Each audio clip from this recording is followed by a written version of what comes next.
Salut et bienvenue dans cette nouvelle vidéo de Jeux Actu. Nous sortons tout juste de la conférence de presse de Sony ici à Cologne pour la Gamescom 2012. Une conférence finalement assez surprenante, assez inattendue. On pensait que Sony avait tout dévoilé à l'E3 dernier, finalement non. Il y avait vraiment pas mal d'annonces faites, notamment du côté de la PS Vita. Qu'est-ce que tu retiens notamment, toi Vincent, de cette conférence? Je retiens déjà le titre très poétique des créateurs de Little Big Planet, donc Tearaway. On incarne un petit bonhomme, voilà, un petit messager, on va dire, qui apporte un message dans la vie réelle. Et en fait, c'est un jeu où tout est basé sur des environnements faits en papier. C'est un peu comme, vous voyez, les livres en relief qu'on ouvrait quand on était jeune et on tournait et on avait justement, ça sortait en papier dans le bouquin. Et c'est un peu sur ce principe-là. Et c'est vrai qu'avec les fonctionnalités tactiles de la PS Vita, on arrive à un niveau d'interactivité très sympathique pour la console. On peut par exemple, voilà, avec le touchscreen arrière, le pavé tactile arrière, faire apparaître des doigts comme si on était Dieu et pouvoir par exemple tuer ses ennemis et faire des trous en fait dans le jeu, dans le papier. Donc c'est vrai, un univers assez écologique, c'est vraiment la mode en ce moment, avec Journey, avec Flower, tous ces petits jeux indépendants qui sortent. Donc on connaît Media Molecule donc pour Little Big Planet, et donc c'est à ce côté vraiment très interactif, très personnalisable, donc qui fait partie des bonnes surprises de cette conférence de presse finalement. Qu'est-ce qu'il y avait d'autre? Il y avait également Killzone Mercenary.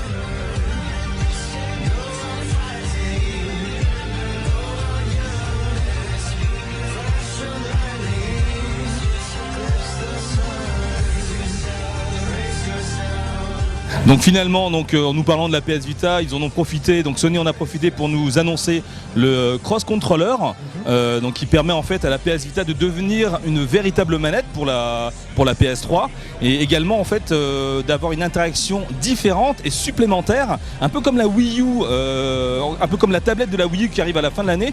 Donc c'est un peu un petit pied de nez que fait Sony à Nintendo en disant nous aussi on peut le faire, on a la PS Vita, ce n'est pas qu'une console portable, c'est aussi un device, un appareil comme on dit, et finalement tout ça fonctionne à merveille. Oui, c'était justement avec le titre Little Big Planet qui aura un DLC qui permettra en fait on aura sur l'écran par exemple des blocs qui s'afficheront, et en appuyant sur ces blocs on pourra les faire bouger dans le jeu et ça se répercutera sur l'écran dans le jeu PS3. Tout à fait, et puis on a vu également qu'on pouvait passer d'un écran à un autre, c'est-à-dire qu'on pouvait jouer sur sa grande télé et ensuite passer dans un autre niveau où on jouait carrément sur la PS Vita. Donc il y a une véritable interaction entre les deux appareils qui est vraiment très sympathique. Et autre annonce assez impressionnante, c'est le cross-buy que Sony a annoncé. Qu'est-ce que c'est le cross-buy? Le cross-buy, c'est en fait pour un titre compatible aussi bien pour PS3 que sur PS Vita. Si par exemple on achète le titre sur la console de salon de Sony, on aura gratuitement un code pour télécharger le jeu sur PS Vita. La version PS Vita complète. C'est-à-dire si on a envie, en fait c'est vraiment pour mettre en avant le cross-platform. Tout à fait, voilà. Mais ça concerne certains jeux, pas tous bien évidemment, sinon ce serait trop beau.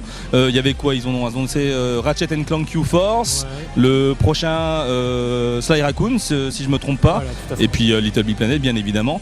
Donc on espère qu'il y aura d'autres offres de cette ampleur qui viendront par la suite. Qu'est-ce qu'on a pu retenir également de cette conférence de presse? Les jeux PSN, les jeux indés. Je retiens le jeu Rain qui avait été un petit peu, pas annoncé, mais il y a eu des fuites il y a quelques semaines où on pensait que c'était un jeu d'action à la troisième personne. Finalement c'est pas ça, ça n'a rien à voir. Donc là c'est quoi Rain? Eh bien c'est un monde donc toujours qui vit sous la pluie et qui va permettre en fait de révéler deux personnages, deux êtres qui sont finalement invisibles mais qui vont pouvoir apparaître une fois qu'ils passeront sous la pluie. Donc ça c'est intéressant, c'est un jeu qui m'a vraiment assez touché. Il y avait quoi d'autre également du côté du PSN? Est-ce que tu te rappelles peut-être? Le PSN, il y avait Puppeteer. Puppeteer, tout à fait, exactement. Pareil, c'est un petit jeu, un jeu en plateforme en scrolling horizontal, je pense. Voilà, c'est où justement il y aura le personnage qui a été transformé en marionnette, qui a aussi le pouvoir de décrocher sa tête et en s'alliant avec des éléments du décor, pouvoir avoir des pouvoirs en particulier. Voilà, c'était mignon, c'était plutôt joli, avec une histoire derrière, un peu comme un conte.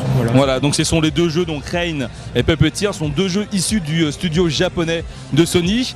Très honnêtement, quand ils ont annoncé que le studio allait faire une apparition sur scène, j'ai fortement pensé à The Last Guardian.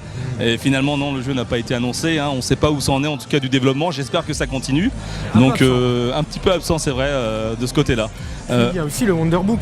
Le Wonderbook, effectivement, tout à fait. Place vraiment de Wonderbook, donc ce livre interactif qui avec le PS Move permettait de vivre les livres en fait, c'est vraiment tourné vers les enfants. Même s'il y a un titre qui Diggs Nightcrawlers, voilà, qui a pas mal retenu l'attention. C'est quoi, une sorte de L.A. Noir pour enfants. Voilà, où on résout des enquêtes justement. Ils tournent les pages du livre et ça met une zone de crime où ils pourront utiliser le PS Move pour découvrir des indices.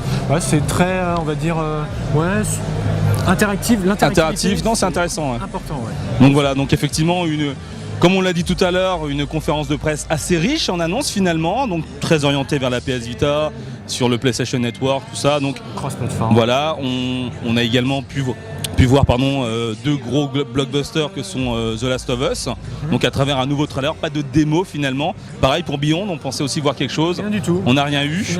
Voilà, donc ils pouvaient pas non plus, ils avaient déjà dévoilé pas mal de choses à l'E3, donc ils pouvaient pas non plus tout lâcher ici aussi à la Gamescom. Donc finalement, une conférence de presse assez satisfaisante dans le fond. Surprenante, on ne s'attendait pas autant d'annonces. Je pense Paris réussi pour Sony, qui a créé quand même les surprises.